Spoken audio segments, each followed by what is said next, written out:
था भैया, अरे माइके रख दीजिए। नमस्कार, दर्श न्यूज़ देख रहे हैं आप और मैं हूं आपके साथ दक्षा पिया। बिहार में इस साल चुनाव होने हैं और चुनाव से पहले कैग की रिपोर्ट आई है जिसमें 70,000 करोड़ के घोटाले की बात जो है वो सामने आ रही है। ऐसे में 10 विभागों को लेकर के जो विपक्ष के नेता हैं, अगर बात कर ली जाए कांग्रेस की, तो कांग्रेस के जो नेशनल लीडर हैं पवन खेड़ा, उन्होंने इसकी बातें कही हैं। इसके अलावा भी और भी क्या कुछ आरोप सत्ता पक्ष पर वो लगाते नजर आ रहे हैं, आइए आपको सुनाते हैं। जब कोई सीएजी रिपोर्ट इनके खिलाफ आए तो कहते हैं कि काउंटिंग का मामला है। भाई सीएजी का काम ही काउंट करने का है, ऑडिट करने का है।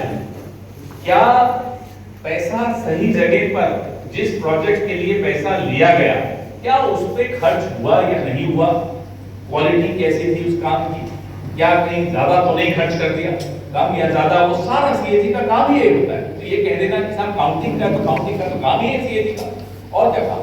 सर, बिहार में जो एसआईआर एक्सरसाइज हो रही है, इसमें बड़े लेवल पे लूपहोल देखा जा रहा है। कई ऐसे पहले इसी पे रखते हैं, इसके बाद एसआईआर। ठीक है, धन्यवाद। अब जैसे एक लाइन सीएजी रिपोर्ट से आई, हाई पेंडेंसी ऑफ यूसी, मतलब यूटिलाइजेशन सर्टिफिकेट मतलब कितना पेंडिंग है, दिए ही नहीं। इससे समझ में आता है कि embezzlement, misappropriation and diversion of funds, ये सीएजी रिपोर्ट का की लाइन है। तो जो भी प्रमुख सचिव हैं उनको ये दिखा दीजिए कि ये लाइन तो सीएजी कह रही है, हम तो नहीं कह रहे। कांग्रेस पार्टी ने तो बाद में कहा, वो तो रिपोर्ट पढ़ के कहा, रिपोर्ट में तो ये लिखा है embezzlement, misappropriation and diversion of funds. इसका क्या अर्थ होगा? मैं प्रमुख सचिव जो भी है उनको मैं अभय जी, राजेश जी को कहूंगा उन्हें एक डिक्शनरी भेज दें। महाघोटाला तो हो गया है, तो अब इसको लेकर के आप लोग क्या करेंगे? प्रेस कॉन्फ्रेंस तो आपने कर दी, लेकिन अब आगे का प्लान क्या है कांग्रेस का? भाई मैं तो ये मानता हूं, इसको लेकर के या फिर सिर्फ पीसी? सिर्फ पीसी तो गलत शब्द है, क्योंकि पीसी सबसे महत्वपूर्ण होता है, क्योंकि आप लोगों की ताकत हमसे कहीं ज्यादा है। तो ये पीसी तो पहले प्लान ऑफ एक्शन क्या? हाँ, पीसी के माध्यम से ये लोगों तक बात पहुंचानी बहुत आवश्यक है। उसके बाद सड़क पर भी ये मुद्दा उठाया जाएगा और संसद में भी हम प्रयास कर रहे हैं कि ये मुद्दा हम उठाएं, क्योंकि ये मुद्दा राष्ट्रीय महत्व का मुद्दा है। 70,000 करोड़, जिसमें केंद्र द्वारा आवंटित फंड्स भी हैं, कुछ प्रोजेक्ट्स ऐसे हैं जो केंद्र के फंड से चलते हैं। तो वो घोटाला जो है ये राष्ट्रीय स्तर का घोटाला है। कब उतरेंगे फिर सड़कों पर कांग्रेस वाले? लगातार उतर रहे हैं, कई मुद्दों पर उतर रहे हैं, इसको लेकर के जरूर बहुत जल्दी उतरेंगे। जो क्या स्ट्रैटेजी है, कई मुद्दे हैं। अभी हमारे साथी ने एसआईआर बहुत सारे मुद्दे हैं, तो इस मुद्दे को भी हम प्रमुखता देने वाले हैं। इसमें कोई, क्योंकि ये मुद्दा ऐसा है, मुद्दा ऐसा है जो पलायन से जुड़ा हुआ है, बेरोजगारी से जुड़ा हुआ है, भ्रष्टाचार से जुड़ा हुआ है। सारे मुद्दे, उनका जो जन्म है, उनकी जननी यही है भ्रष्टाचार। एक सवाल है कि 1,70,200 करोड़ का कथित रूप से एक 2G स्पेक्ट्रम घोटाला हुआ था। उसके बाद उस समय राजा ने इस्तीफा लिया। आपको लगता है कि 10 मंत्रियों का अपने नाम लिया है, मुख्यमंत्री जी नेतृत्व के आधार पर इस्तीफा मांगेंगे? अब जो आपने 1,76,000 करोड़ बोला, उसको सीएजी ने खुद नोशनल लॉस बोला, एक्चुअल लॉस नहीं बोला था, नोशनल लॉस बोला। और जिन मंत्री का इस्तीफा हुआ 2017 में अदालत के माध्यम से वो बाइज्जत बरी भी, लेकिन वो सरकारें अलग होती थी, जहां जवाबदेही फिक्स की जाती थी, सुनिश्चित की जाती थी, जिम्मेदारी लेते थे लोग। मुझे याद है यूपीए के दौरान एक नहीं 8-7 मंत्रियों ने इस्तीफा दिया था, जिम्मेदारी लेते। तो आज जो मोदी जी का दौर चल रहा है, उसमें जिम्मेदारी तो छोड़ दीजिएगा। आपने संसद में देखा, पहलगाम की जिम्मेदारी यही नहीं रही। कोई मंत्री सामने नहीं आ रहा कि पहलगाम उसकी वजह से हुआ, मेरे से कोई चूक हो गई, कोई नहीं। तो ये दौर अलग है, लेकिन हम मांग कर रहे हैं कि इन मंत्रियों का इस्तीफा हो।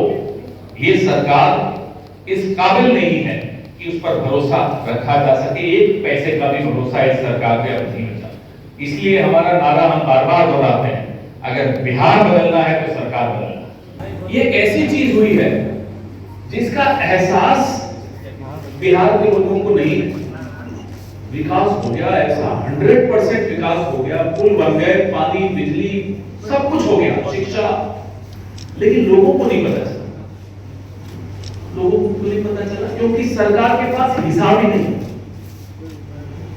ये एक अनोखा प्रयोग हुआ है बिहार में, बिहार की सरकार के हाथों हुआ है, जिसका खुलासा सीएजी रिपोर्ट में 70,000 करोड़, कितने जीरो होते हैं ये आप बीजेपी वालों से पूछो, उनको मालूम है, हमें नहीं मालूम। 70,000 करोड़ में जीरो की 70,000 करोड़ रुपए का घोटाला मोदी और नीतीश कुमार की सरकार ने किया। ये सीएजी रिपोर्ट कह रही है, हम नहीं कहते। और ये जो पैसा है, कोई प्रोजेक्ट होता है, वो प्रोजेक्ट में जब खर्चा होता है, कोई विभाग उसमें खर्चा करता है, तो यूटिलाइजेशन सर्टिफिकेट देना पड़ता है, तब मालूम पड़ता है कि हाँ ये पैसे का उपयोग हो गया। ये प्रक्रिया है। 70,000 करोड़ रुपए के यूटिलाइजेशन सर्टिफिकेट सरकार के विभिन्न विभागों ने नहीं जमा कराए। या वापस सुन लीजिए, बहुत खतरनाक बात बता। 70,000 करोड़, 70,000 करोड़ रुपए के घोटाले यूं उजागर हुए कि सरकार के विभिन्न विभागों ने यूटिलाइजेशन सर्टिफिकेट जमा नहीं कराया, मालूम ही नहीं वो पैसा कहां गया। अब खबरों में आता है पुल गिर गए, पानी में बह गए। यहां न केवल पुल पानी में बह गए, यहां 70,000 करोड़ आपका पैसा पानी में बह गया। और जो मोदी जी आकर दोनों हाथ यूं करके बोलते थे ना, कितना पैसा दूं बिहार को, 50,000, 1 लाख, 1.25 लाख करोड़, उस 1.25 लाख करोड़ में से 70,000 को ये बढ़ गए। अभी इस प्रेस वार्ता के बाद मैं, अभय जी ने कोई वीडियो बनाया, मैं वो भी आपको दिखाऊंगा, आपको समझ में आ जाएगा कि किस किस के हाथ में ये, किस किस की जेब में ये 70,000 करोड़ रुपए गए। नीतीश जी तो चलिए अब उनके लिए क्या बोले, लेकिन एक बीजेपी की तरफ से भी है आपकी सफाई करने वाले, उन्हीं के साथ विक्रम और बेताल। तो वो जो बेताल है उन्होंने कितना लिया वो सब आपको भी इसमें मालूम पड़ेगा। पंचायती राज विभाग इसमें अग्रणी है, सबसे ज्यादा घोटाला पंचायती राज विभाग, उसके बाद शिक्षा विभाग, शहरी विकास, ग्रामीण विकास, कृषि विभाग। बच्चों के मिड डे मील स्कीम को जो न छोड़े, उससे बड़ा पापी अपराधी नहीं, पापी और अपराध तो बहुत होते, पाप, ये पाप है। बच्चों का भोजन चुरा ले, उसको भगवान माफ नहीं करता, तो बिहार की जनता कैसे माफ करेगी? ये देखो, ये जो कुल बजट है बिहार का, ये 70,000 करोड़, उसका 1/3 हिस्सा है, 1/3। सोचिए कितनी बड़ी रकम है। इस 70,000 करोड़ में कितने अस्पताल बन सकते थे, कितने ईमानदारी से पुल बना सकते थे, स्कूल बना सकते थे,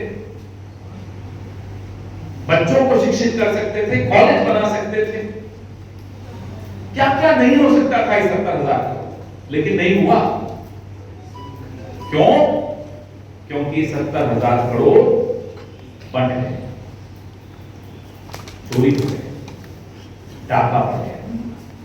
ये वो लोग हैं जो मेरे से और आपसे बर्थ सर्टिफिकेट मांगते हैं और खुद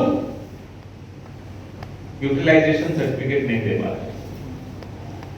हमसे कागज मांगते हैं, खुद कागज, हिसाब किताब के कागज नहीं दे पा रहे। ये वो लोग मक्कारी देखिए, डाका भी डालते हैं, सीना जोड़ी भी करते हैं। और ये भरोसा क्यों आता है?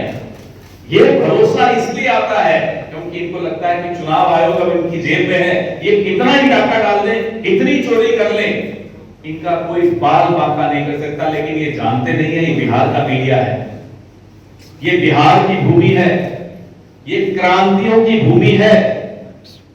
पूरे विश्व ने बिहार से क्रांतियों को उपजते हुए देखा है, इसलिए कितना ही चुनाव आयोग आप अपनी जेब में रख लीजिए, बिहार का एक एक मानस, एक एक व्यक्ति, एक एक बेटा, एक एक बेटी जरूर आवाज उठाएगा और इसके खिलाफ बटन दबाएगा। तो मैं बड़ा हैरान हुआ क्योंकि सीएजी का जो नाम सुने भी अब 11-12 साल हो गए। सीएजी तो सिर्फ हमारे वक्त आता था, अब फिर से पता नहीं क्यों सीएजी। हो सकता है कोई अच्छे लोग होते हैं अभी भी बचे होंगे जो डरते नहीं होंगे। काश ऐसे लोग चुनाव आयोग में भी होते, निडरता से एक रिपोर्ट निकालते। हमें बड़ी चिंता नहीं है सीएजी, अब हमें बड़ी चिंता है उनकी जान माल ठीक रहे, सुरक्षित रहे। हम तो चाहते हैं उनको सुरक्षा भी मिले। अब क्या पता है, इनका कोई भरोसा नहीं। बिहार के जब भी, अब आप लोग तो पत्रकार हैं, बहुत घूमते हैं, पूरे राज्य में घूमते हैं, जब भी किसी जर्जर पुल पर गुजरो, जब भी किसी सरकारी इमारत को खंडर बनते हुए देखो, जब भी किसी अस्पताल की अव्यवस्था देखो, जब भी स्कूल की बिल्डिंग गिरते हुए देखो, समझ जाना कि 70,000 करोड़ हजम हो गए हैं। और माफ मत करना, क्योंकि आप इन्हें अगर माफ कर देंगे तो इस बार तो 70,000 है, अगली बार 1,40,000 हो जाएगा, पता भी नहीं चलेगा। इसलिए मैं आपके माध्यम से और सारे आंकड़े विभागवार, मैं अभय जी को और राजेश भाई को आग्रह करूंगा कि प्रेस नोट आप सबके बीच सर्कुलेट करें, विभागवार सारे आंकड़े आपके सामने हैं। अब इस विषय पर आप सवाल पूछें, उससे पहले एक बहुत महत्वपूर्ण विषय, ये परिवार यहां बैठा है, दिया पासवान, आइए ये दो। तो सुना आपने क्या कुछ कहते नजर आए हैं पवन खेड़ा, और चुनाव से पहले 70,000 करोड़ के घोटाले का आरोप जो है वो सत्ता पक्ष पर लगा है। अलग अलग विभागों की वो बात करते नजर आए हैं और भी तमाम बातों पर क्या कुछ कहते नजर आए हैं आप सुन रहे थे। कैमरा पर्सन शशि के साथ मैं दक्षा प्रिया, दर्शक न्यूज।